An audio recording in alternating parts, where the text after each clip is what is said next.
မင်္ဂလာပါဒီနေ့ကျွန်တော်ပြောပြပေးခြင်းတဲ့အကြောင်းအရာကဘိုးခုံတာပေါ့နော်ဘိုးဘယ်လိုခုံမလဲပေါ့ပထမဆုံးအနေနဲ့ကျွန်တော်တို့နံပါတ်1ကတော့ဘိုးကောင်းတဲ့ဘယ်လိုဘိုးကောင်းတဲ့တစ်ချောင်းလို့လေပေါ့နော်ဘိုးကောင်းကောင်းလေးတစ်ခုလို့လေနောက်တစ်ခုကတော့ဘိုးညီမီရဲ့အရော့အတင်းပေါ့နော်အရော့အတင်းကိုချိန်မယ်နောက်ပြီးတဲ့ခါကျတော့ဘိုးရဲ့ဘယ်နေရာမှာတီးမလဲပေါ့နော်ဒီဟာကိုကျွန်တော်တို့ကြည့်ရမယ်အဲ့တော့ပထမဆုံးအနေနဲ့ကတော့ဘိုးကောင်းတဲ့ဆိုတဲ့နေရာမှာဘိုးက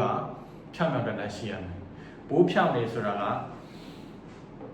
လိုမျိုးလဲဆိုတော့ကျွန်တော်တို့ဘိုးကိုဒီလိုမျိုးဒီအပေါ်ကနေပေါ့နော်အပေါ်ကနေကျွန်တော်မျိုးလုံးနဲ့ကပ်ပြီးတော့ကြည့်လိုက်လို့ရှိရင်ဘိုးကဘယ်ဘက်ညာဘက်ကိုဒီမှာဆိုကျွန်တော်ဘိုးစင်ညင်ရတယ်နော်ဘိုးကဖြောင်းနေရမယ်ဘယ်ဘက်ကိုကောက်နေတယ်ညာဘက်ကိုကောက်နေမှာဖြစ်အောင်နော်ပြောချင်တာကဒီလိုမျိုးဘိုးကဒီလိုအောက်ဘက်ကိုကောက်တာဒါကွေးရမယ်နော်ဘိုးရဲ့သဘောတဘာရဲ့အောက်ကိုကွေးနေမယ်တိုးတော့လေဘယ်နဲ့ညာနဲ့ကိုကောက်မနေရနော်ဘယ်ဘက်ကိုကောက်နေညာဘက်ကိုကောက်နေဆိုဒီဘိုးကမကောက်အောင်ပေါ့နော်ဘိုးကထိန်လို့မရဘူးနောက်တစ်ခုကတော့ကျွန်တော်မြင်းမိဘယ်လောက်တင်းထားမလဲပေါ့နော်မြင်းမိဘယ်လောက်တင်းထားမလဲဆိုတော့အလွယ်ဆုံးကြီးကတော့ကျွန်တော်ဘိုးကိုဒီလိုမျိုးကင်လိုက်ရင်ဒီမှာခဲနယ်လေးတစ်ချောင်းနဲ့အလင်းကနေပြီးတော့မြင်းမိနဲ့ဒီတစ်သားချောင်းနဲ့ဘိုးကြားထဲမှာထည့်ကြည့်မယ်ပေါ့နော်အဲ့မှာအလင်းမှာအနည်းဆုံးပေါ့ဒီအနည်းဆုံးနေရာမှာခဲနယ်တစ်ချောင်းစာလောက်နော်နည်းနည်းတာလောက်ပေါ့နော်အဲ့ဝင်းကျင်လောက်ရှိဒါဆိုရင်ဒီဘိုးကကျွန်တော်တို့အရော့တင်းအနည်းတော့ပဲပေါ့နော်နောက်တစ်ခုကကျတော့ကျွန်တော်တို့ဘိုးရဲ့ဘယ်နေရာမှာခုံမလဲဆိုတဲ့ဟာကိုကြည့်မယ်နော်အဲ့ဒါတော့ကျွန်တော်တို့ဒီမှာဘိုးရဲ့ bow balance လို့ခေါ်တာပေါ့ဒီဘိုးတစ်ချောင်းလုံးမှာကျွန်တော်တို့လက်ညှိုးပေါ်မှာနော်လက်ချောင်းပေါ်မှာဒီဘိုးကိုတင်ကြည့်မယ်ဘယ်နဲ့ညာနဲ့မျှနေပြီးတော့ပြုတ်မိကြတယ်ဒီ bow balance point ပေါ့ဒါ balance point ပေါ့ကျွန်တော်ဘိုးမှာဆိုရင်ဒီနေရာမှာရှိတယ်နော်ဘိုးကဘယ်ဘက်နဲ့ညာဘက်နဲ့ပြုတ်မိကြမယ်နဲ့ငြိမ်နေတယ်နော်ဘိုးကငြိမ်နေအဲ့ငြိမ်နေတော့ဒီနေရာကိုမှတ်ထားမယ်နော်ဒီနေရာကစတစ်ကာလေးတစ်ခုနဲ့ကတ်ထားရင်လည်းရတယ်เนาะကျွန်တော်အဲ့ဒါရဲ့ကျွန်တော်တော့အဲ့ဒါရဲ့အပေါ်နားလေးနည်းနည်းလေးတိုးပြီးတော့တီးတယ်ပေါ့เนาะအဲ့နေရာမှာတီးလိုက်ရတယ်ကိုယ့်ရဲ့လက်အတူရှိနေလဲဆိုင်တယ်အဲ့တော့ဒီနေရာတစ်ဝိုက်မှာပဲကျွန်တော်တီးမှာအဲ့နေရာမှာဘိုးကခုံလို့အဆင်ပြေတာပေါ့เนาะကျွန်တော်ကတော့ကျွန်တော်လက်နဲ့အဆင်ပြေတာအပေါ်နားလေးနည်းနည်းတိုးတီးတယ်ပေါ့เนาะအဲ့တော့တချို့လက်ကျွန်တော်ထက်လက်ရှိရလို့ဆိုရင်အပေါ်နည်းနည်းထပ်ပြီးတိုးမယ်ဒါမှမဟုတ်လက်နည်းနည်းတိုးရဲလို့ဆိုရင်အောက်နားကိုဆင်းဒါပေမဲ့ဒီနားတစ်ဝိုက်မှာပဲကိုကခုံလို့ကောင်းတယ်ပေါ့နော်အဲ့တော့ကျွန်တော်ဒီနေရာကနေပြီးတော့တီးကြည့်အောင်ဆိုတော့ဒီနေရာကနေကျွန်တော်တို့ဘယ်လိုတီးမလဲဆိုတော့ဘိုးကိုအဲ့ဒီ balance point ခေါ်တာပေါ့နော်အဲ့ဒီနေရာလေးကိုသွားမယ်သွားပြီးတဲ့ခါကျတော့ဘိုးကိုကျိုးပေါ်ကနေစတီးမယ်နော်ခုံနေဆိုတော့ကျွန်တော်တို့အများစုကထင်တာဘိုးကိုတခါလေကျိုးပေါ်မှာပြစ်ချပြီးတော့ခုံတယ်ပေါ့အဲ့လိုမျိုးမဟုတ်ဘူးကျိုးပေါ်ကနေစမယ်ကျိုးပေါ်ကနေစမယ်ဒါဆိုရင် down လို့ပေါ့နော်ဒီ down ဒီအထိုးပေါ့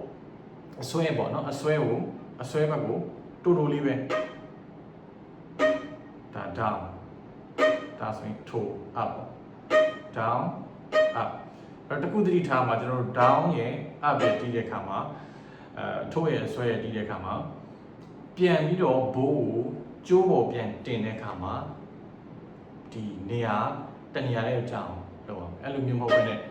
ဒီလိုမျိုးပေါ့နော်ဟိုကြာနေတဲ့နေရာကြာမဖြစ်စေဘူးပေါ့နော်မဖြစ်စေအောင်ပြီးမယ်ဘိုးကိုဒီနေရာမှာဆိုရင်ဒါကြောင့်စတစ်ကာလေးကတ်ထားလိုက်ရတယ်ပေါ့နော်အဲ့နေရာကိုပြန်ပြီးတော့ပြန်ကြမယ်ဒီနေရာမှာပဲပြီးမှခုံမယ်ပြန်ကြမယ်ခုံမယ်ပြန်ကြမယ်နော်အဲ့တနေရာလေးကြာဖို့လိုတယ်အဲ့တော့မှသာဘိုးကခုံလို့ရမယ်နော်အဲ့တော့အဲ့လိုနေရာကိုရပြီဆိုရင်ကျွန်တော်တို့အဲ့တနေရာလေးကြာအောင်ပြီးမယ်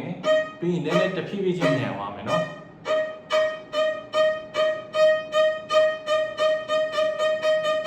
ဖြည်းဖြည်းချင်းညံသွားမယ်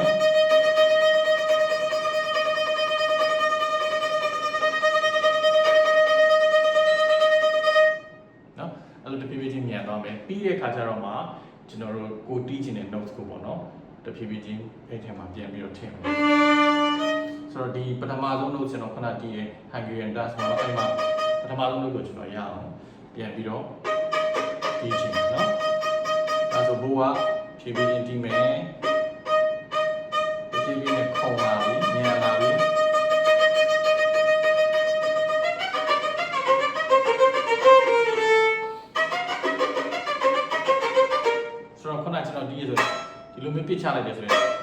အတန်ကြမ်းသွားတာပေါ့နော်ကိုက control လုပ်လို့မရတော့အဲ့တော့ပထမ note ပထမဆုံး note ကအရင်ရေးကြည့်တယ်ကျိုးပေါ်ကနေစမယ်ကျန်တဲ့ note တွေသူ့အချိန်နဲ့ဆက်သွားတာပေါ့နော်အဲ့တော့ပထမဆုံး note တစ်လုံးကို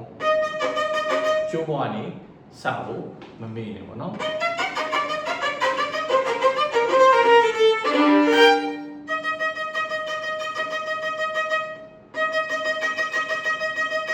ကျိုးပေါ်နေစမယ်